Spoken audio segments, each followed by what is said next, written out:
Welcome to another episode of Faith Gateway Live. My name is Mark Smith, and I'm your host and the general manager of faithgateway.com, a site dedicated to helping you grow and share your faith. Today's aspiring author webinar is titled Insider Tips for Building and Leveraging Your Platform to Sell More Books. And our guest today is Chad Cannon. Chad Cannon joined the Thomas Nelson Books team in early 2012, and he leads the marketing and publicity teams to maximize sales for our publishing program. He's put together innovative marketing campaigns for numerous national best-selling books, including Jesus Is by Judah Smith, Platform by Michael Hyatt, Seven Men by Eric Metaxas, Love Does by Bob Goff, Jesus is Greater Than Religion by Jefferson Bethke. And prior to Nelson Books, Chad served as VP of Sales and Marketing for Outreach, the world's largest provider of church outreach products and services. My co-host today is Pete Nicolai, and Pete Nicolai has been in the book publishing business since 1991, working in a variety of roles, including sales, product development, and management for Thomas Nelson Publishers.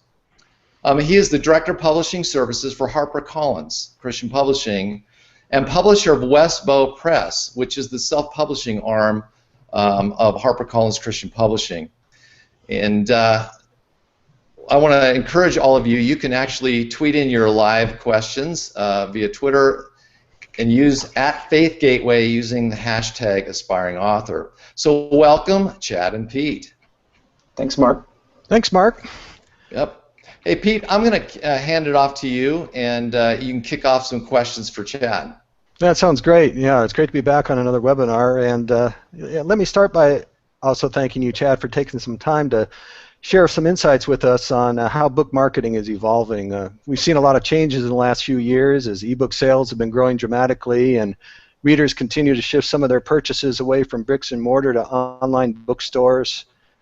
Email marketing, social media have become two of the most important components of any marketing plan, and authors, of course, have become major players in driving the sales of their books, both traditionally published and self-published. All these changes are impacting how books get marketed and which books become bestsellers, as we've seen over the last year or two. So to get things started, Chad, why don't you go ahead and share a bit about how you see book marketing changing and where the industry seems to be headed from your perspective? Yeah, absolutely. Thanks, Pete. Thanks, Pete and Mark, for having me. It's such an honor to be here. I love marketing. For those listening or watching, this could be 2 hours, who knows, because I just love talking about these very things. So, the state of the industry is in a really unique place for all the reasons you just said.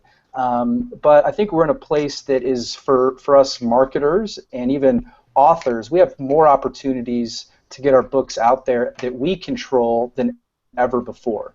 And when we own that, we can get really creative and innovative and thinking outside the box. A stat last year from Publishers Weekly, only 89 nonfiction titles that were released in the first year sold 100,000 copies in the first 12 months.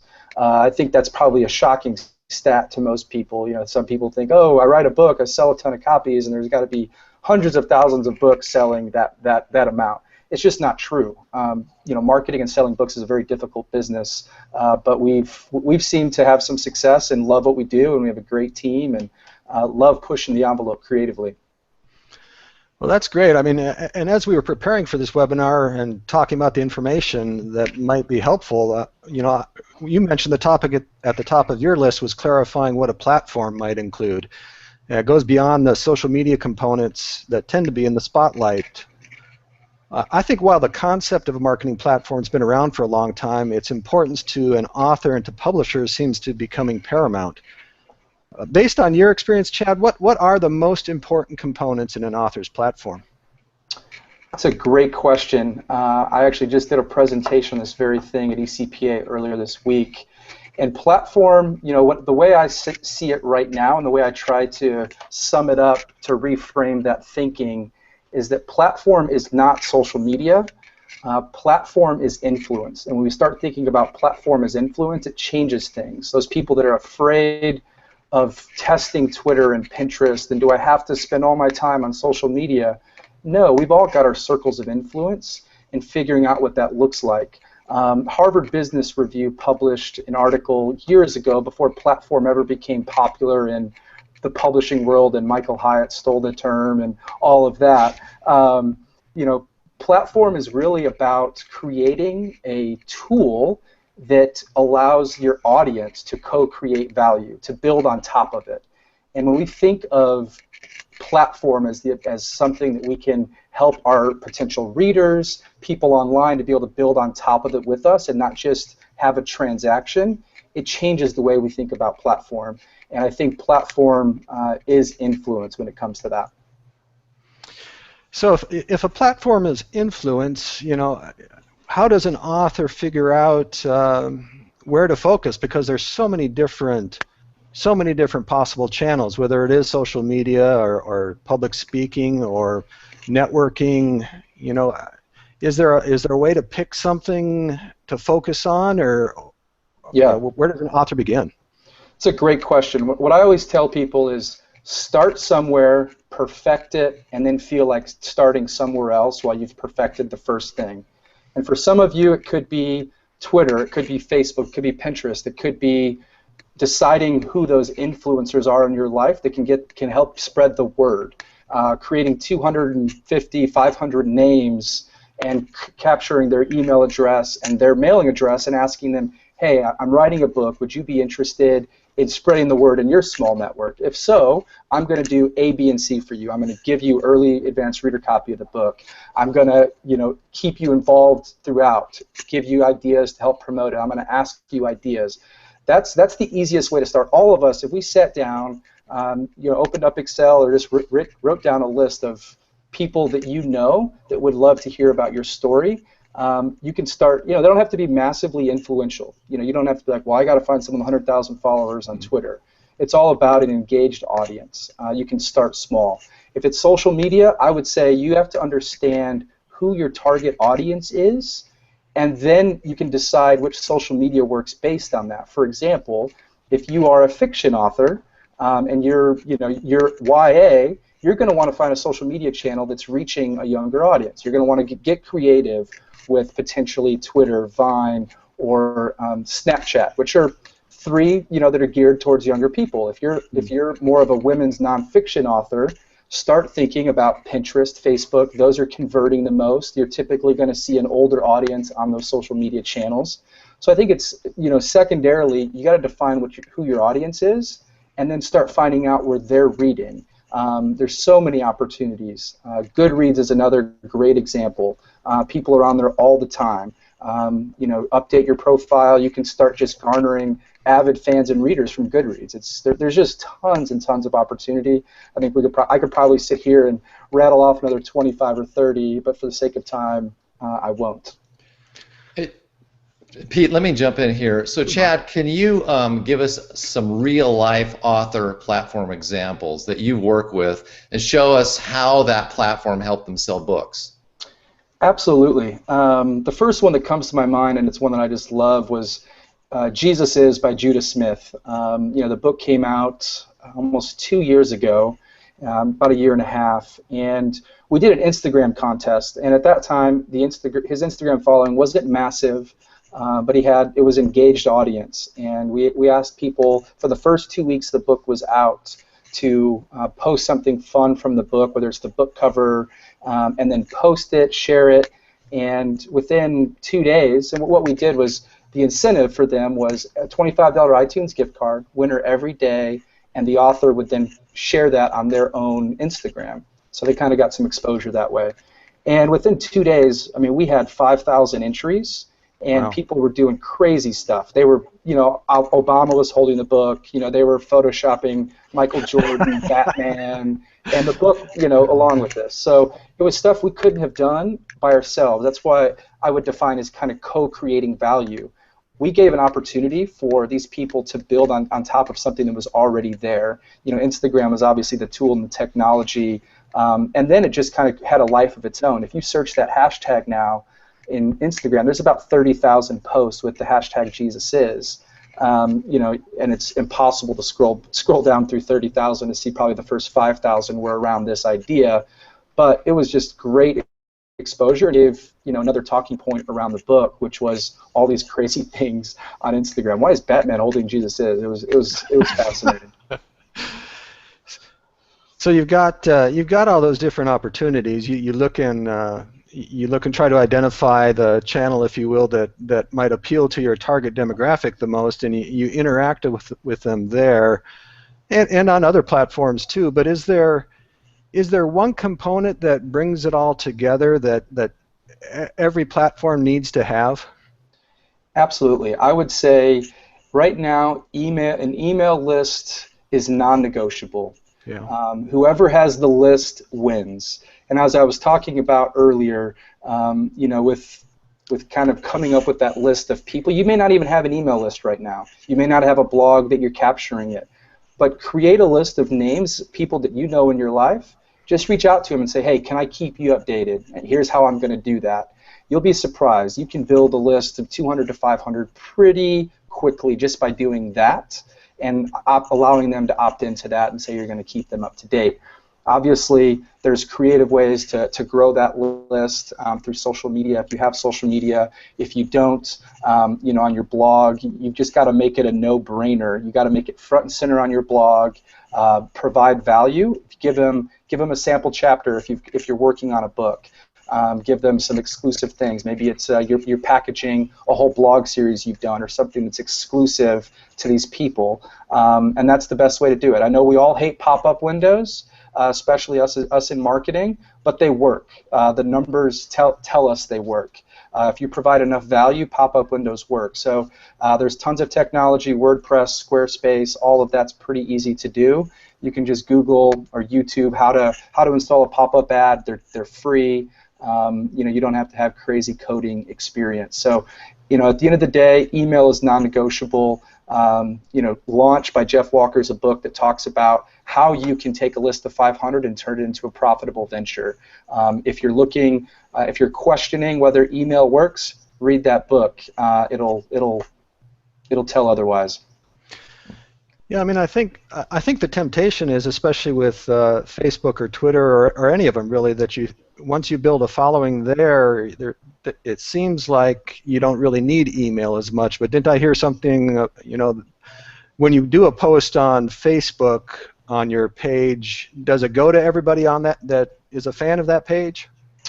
Yeah. So those that don't know, the reason why email is so powerful is that you own those names. You're able to communicate and ensure that it gets to someone's inbox. Sure, there can be filters and everything set up and junk mail and all of that, but with Facebook, it's algorithm based. So, if you have an audience, let's say, it's even 1,000, the number right now, Facebook is saying anywhere from 5 to 15% of that audience is seeing it. Wow. To see a larger percentage, they're trying to get you to promote those posts and pay to promote those posts. This is including companies that did like campaigns where you're buying those likes. You've paid for those people to like your page, and now you got to pay to make sure that your post sees them. It's pretty crazy. The way Twitter is set up is it's not necessarily the same as algorithm-based, but if you're following a lot of people and you go see your Twitter feed, it's only going to show you depending on the app, the most recent 200 tweets in your feed. So if I had tweeted a few hours ago, but your followers, there's 200 tweets since then, if you don't have lists set up, you didn't see my tweet.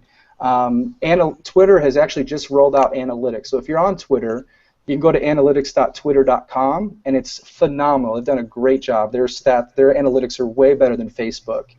You can see every tweet by detail, how many people actually saw that tweet. So, for example, I have 4,600 followers on Twitter, and on average, about 800 to 1,000 of them actually see it. And then the amount of engagement, which is they either click a link, click my profile, or do something else after, retweet, favorite it, is typically about 4% of that. And so that's just kind of on average, and you'll probably see that across the board. But analytics.twitter.com, if you can see how paltry that number is, and why just people consume Twitter differently. Speaking of Twitter, we have our first question from Twitter from Heather Wagner, and she asks, how much content should an aspiring author make available free of charge? Good question. Now, I was just thinking about that in light of a book that you helped launch, Chad, with Lisa TurkHurst, Absolutely. right? And how she used free content to actually grow her list and build momentum toward the launch. That is a great question. There's been a lot of study around this, and what I have found, there's a company called Jelly Books out of the UK, and this is a stat pulled from them, is that you can give away up to 20% of the book without it impacting sales. So you think about 20% of your book, that's a fairly large amount, and you can pull content out from that. With the Best Yes, for example, we have pulled sections out, and we worked early on when writing this book, editorially, everything, to get marketing messaging baked into stories and all of that. So I would say you need to think, if you're writing the book right now, you need to be thinking about marketing. What Lisa calls them is sticky statements. Those sticky statements that people can pull out, they'll take a picture, post it to Instagram, tweet it, all of that. You've got to be thinking in our world now, if you want people to be, advocates and ambassadors for you and helping you co-create value, you've got to be thinking in those short snippets and thinking through those sticky statements. So yeah, up to 20%. I've seen up to 30%. I typically would be conservative on that front, but 20% is probably the right number.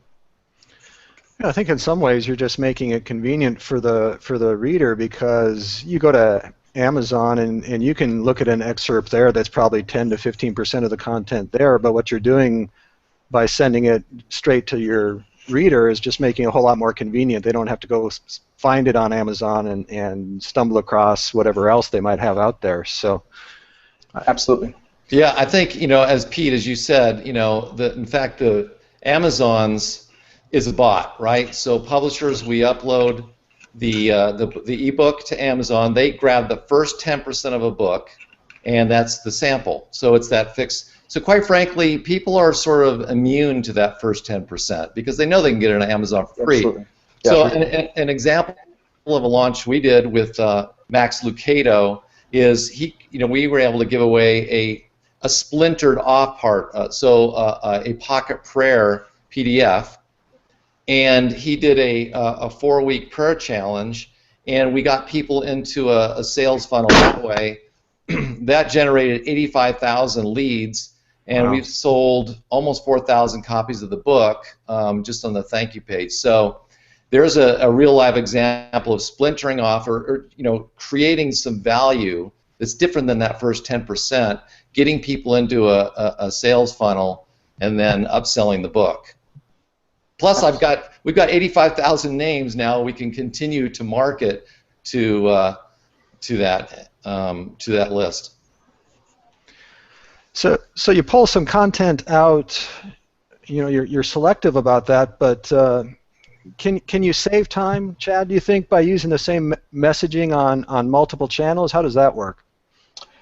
Absolutely. Repurposing content. I mean, Mark's question and that viewer's question is great. I think it dovetails perfectly into this, and the fact that you can use the same piece of content and say it 5 different ways. You've got to get creative in how you do that, but there's nothing pains me more than seeing someone that may be on 3 social media channels, and they start by posting it on Instagram, and they've got all of them connected, and then it feeds out to Twitter, Instagram, and Facebook, all 3 at the same time. It's so frustrating, and that's one of the first things I try to work with our authors and just say, social media, we all love automation. Social media is something you cannot automate across all channels. You can automate each channel separately, but you've got to think about them separately. Lisa TurkHurst is a perfect example. When we release a piece of content, sometimes we release it on Facebook first. Then we'll repurpose the messaging on Instagram maybe a day and a half later, and then Twitter a day and a half later. So there's a chance that they could see that 3 different pieces at 3 different times, not all at the same time, and it really triples our reach. We've seen that. So I would say you can totally do that, and I think it's coming up with, through the book, if you've got a book, or if you've got your blog post, think through a launch plan. My wife's a blogger. We have a document that when she posts a blog, here's the 10 steps you do over 3 days to promote it. Think about that. I'm going to post it to my Facebook page. I'm going to actually just use the title and a quick punchy note about it.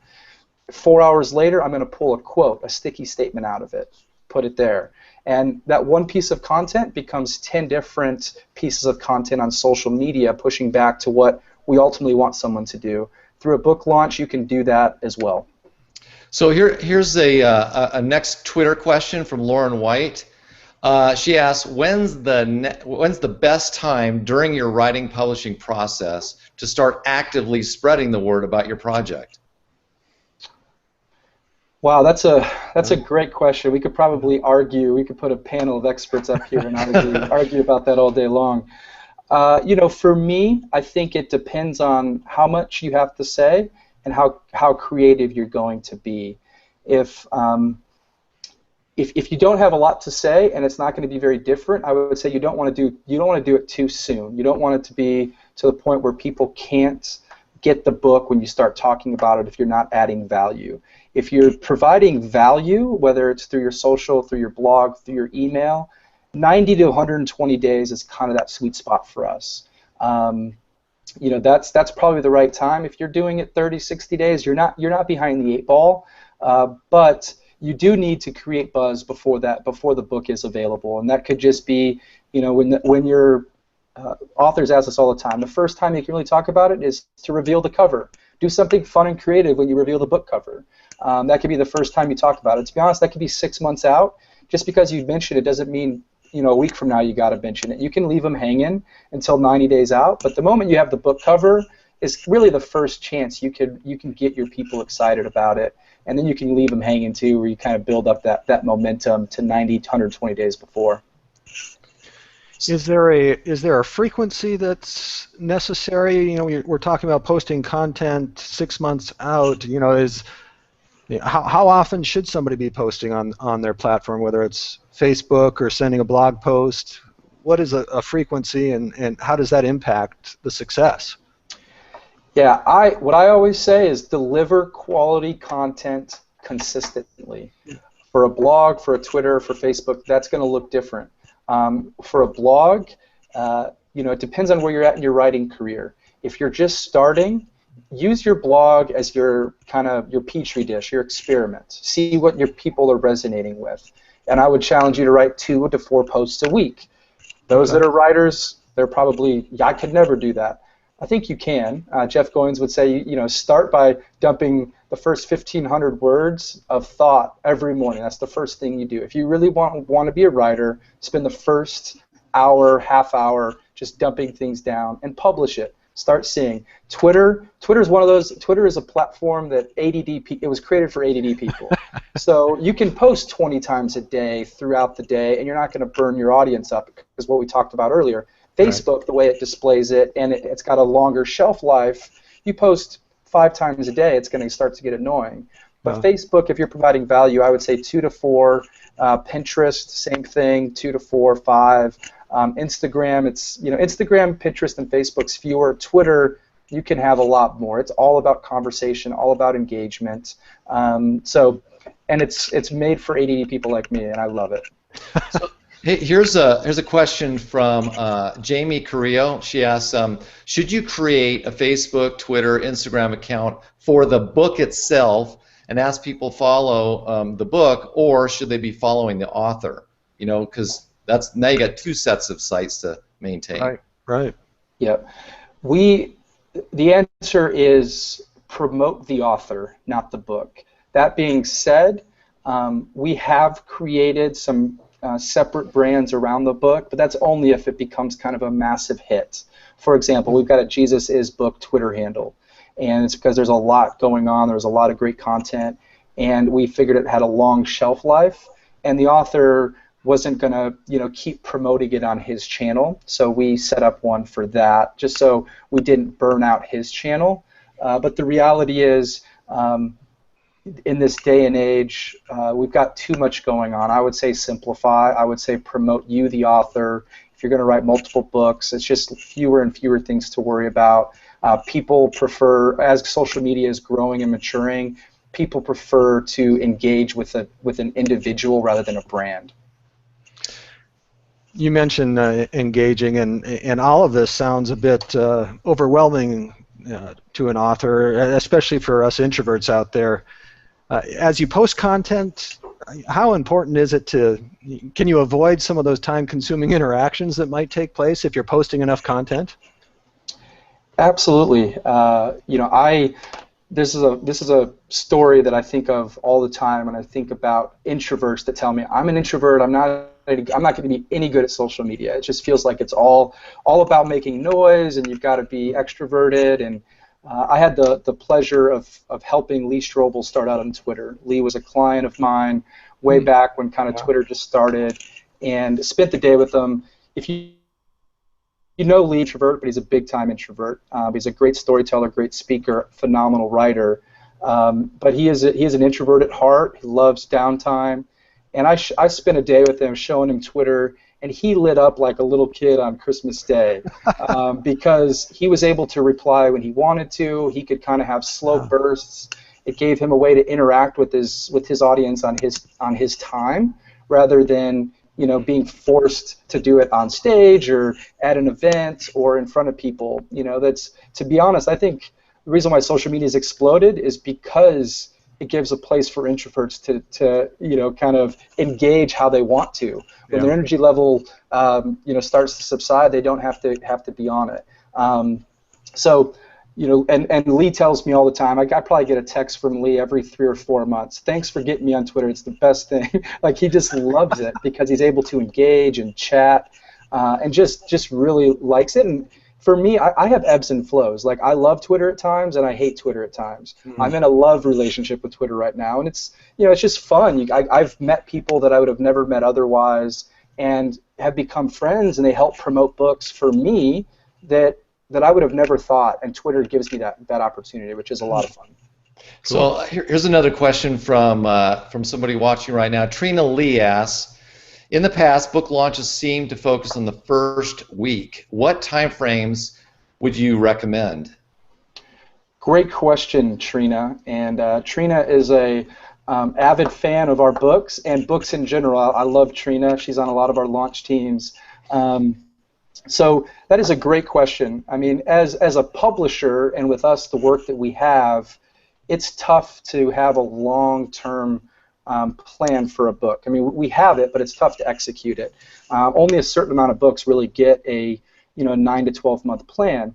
But if you're a self-published author, I would say you need to be thinking about your launch 3 months before that, 90 days, and the next 12 to 18 months after that. You need to be thinking about, how does that message of this book play into all of my speaking engagements? How does it play into any type of media I do, radio, things like that? Don't just publish a book and let the message fall by the wayside.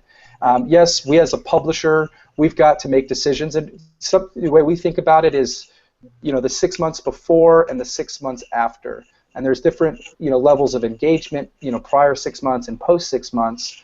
But that's for us. But as a self-published author, that's one of the benefits you have, in that it's your message. You get to promote it as long as you want. Because of our limited time, energy, resources, we don't get to do that. Granted, the author can still continue to do that, and we provide. There's creative ways to continue doing that.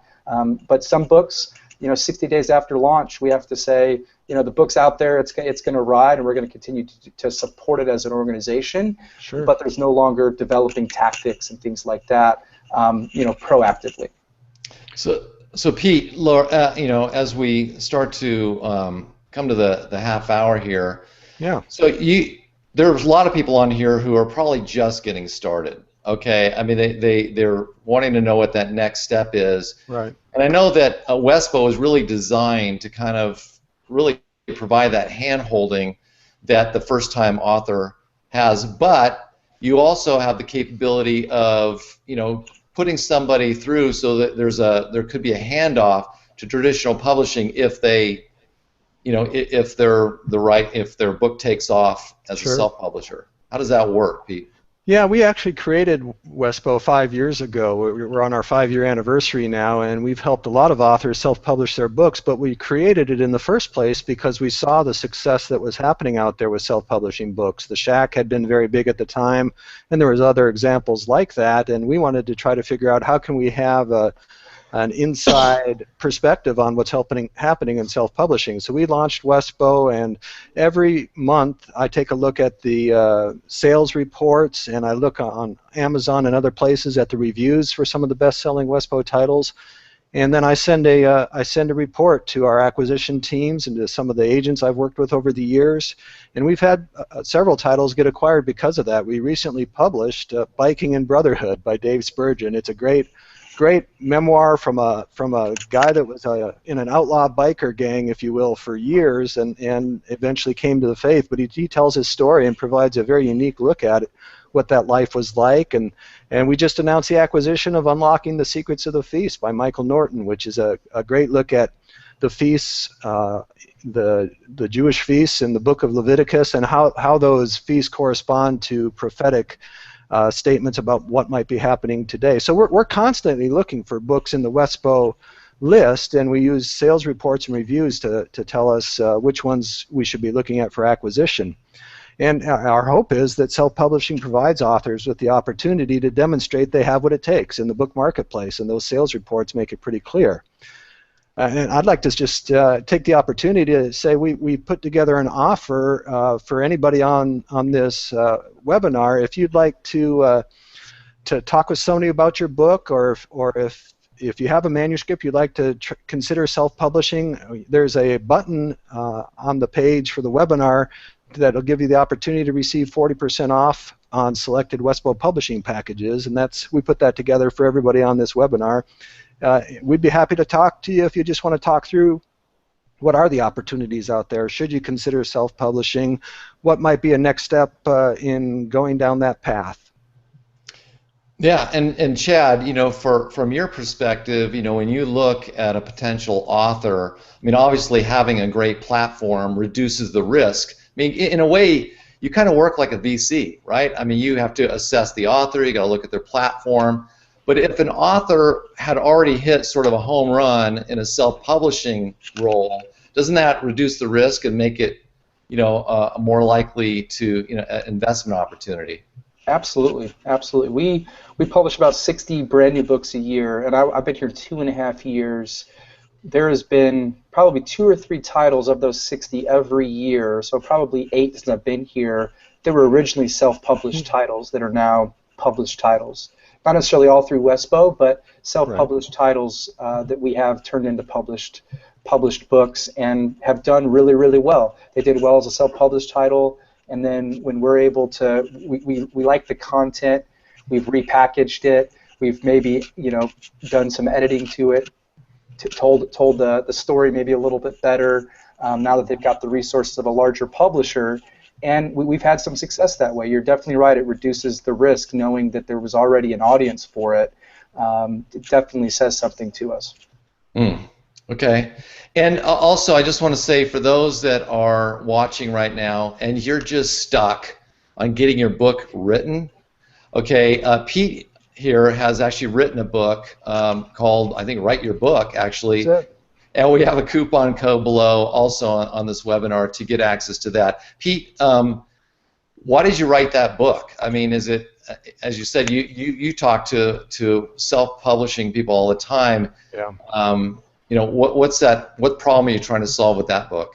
Well, the reality is we have thousands of aspiring authors out there that get in touch with us, and we have some great conversations with them about what might be next for their book if they can finish writing it. But of all those thousands of authors, the biggest issue we have is so many of them struggle to finish their book. And so recognizing that, I put together, it's a very short book and it's in workbook format. It just walks you through what are your motivations for writing the book so that you're inspired to continue to write your book. And then it's a very simple step-by-step process that causes you to crank out the words, sit down, crank out the words, and get it done. And it is a matter of discipline, but you've got to be motivated, you've got to be inspired, and so it helps to remember, okay, what do you really want to do with your book? there's a lot more to it than just putting words on the pages. Who do you want to impact, and how do you go about keeping that in mind as you're writing your book? Yep. Hey, so we're wrapping up here. I want to give Chad the last word.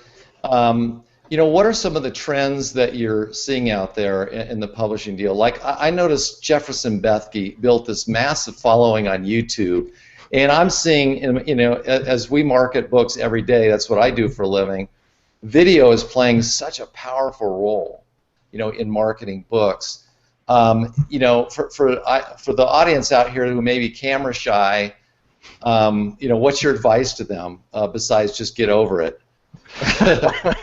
Well, get over it's pretty good advice for those type A personalities, but the others, that's not going to really resonate with them. But I like it. I would go back to what I said earlier. I think you have to define what type of book you're writing. Be real with who's going to read your book. We still have authors all the time tell us this book's for everyone. No book is for everyone. Even books that have sold like crazy. Rick Warren's book sold 60 million copies or whatever it is. That is such a small fraction of the human population. And if you look, there would be a pretty big sector you would see who read that book. So be honest, be real who your target audience is, who's going to read that book. It's not for everyone. It's different writing to a 45-year-old female than it is to a 16-year-old female. You've got to know what you're passionate about, and then you've got to figure out where are those people going to be able to find out about that content.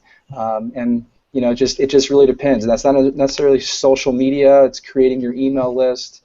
I wish we could talk for a lot longer because I love this type of stuff, and I feel like we're just scratching the surface. Yeah. I would just say start somewhere. Be real. Be real about your target audience. Stay laser focused. Never forget about your reader when you're writing, when you're creating marketing copy. Never forget your reader. Yep.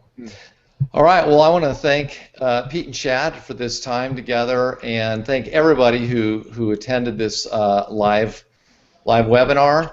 And also just remind you of a couple of the deals we've got below, the Westbow package, 40% off, and also Pete's book, How to Write Your Book. And again, thank you for attending the Faith Gateway Live episode. We'll have more of these for aspiring authors in the future. Also, if you've got suggestions for future topics for aspiring authors, put them in that Twitter chat right now. We have somebody full-time who will look at those and will consider those for future topics. Yeah. All right. Thanks, Mark. You. Thanks, everyone. Thanks, Mark. Yep. Bye-bye. Bye now.